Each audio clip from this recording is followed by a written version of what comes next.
Mənə ən çox verilən suallardan biri budur ki, insanı öldürən cəryandır yoxsa gərginlik? Salam dostlar, deməli hal-hazırda şəhərin ciddi probkasından istifadə edərək sizin üçün video çəkmək istədim. Mənə ən çox verilən suallardan biri budur ki, insanı öldürən cəryandır yoxsa gərginlik? Gəlin bunu sadə dildə sizə izah edim. Deməli insanı öldürən əslində cəryandır. Yəni insan bədənindən 50-100 milliamper arası cəryan axdıqda bu ölümlə nəticələnə bilər.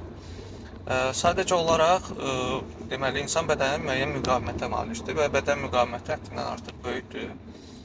Quru dəri üçün bu müqavimət təqribən 1000-2000 ohm, yəni 1-2 kilo ohmdur. Yaş dəridə isə bu 500 ohma qədər düşə bilər. Deməli, əgər ohm qanunu nəzərə alsaq, bu zaman görərik ki, insan bədənindən həmin cəryanın axması üçün, quru dəri üçün minimum hardasa 50-100 volt, yaş dəri üçün isə 25-50 volt gərginlik lazımdır. Yəni o gərginlik olmadan insan bədənindən həmin cəryanı axıtmaq mümkün deyil.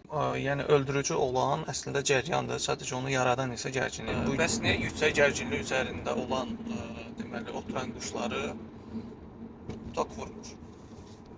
Şərhlərdə qeyd edilir.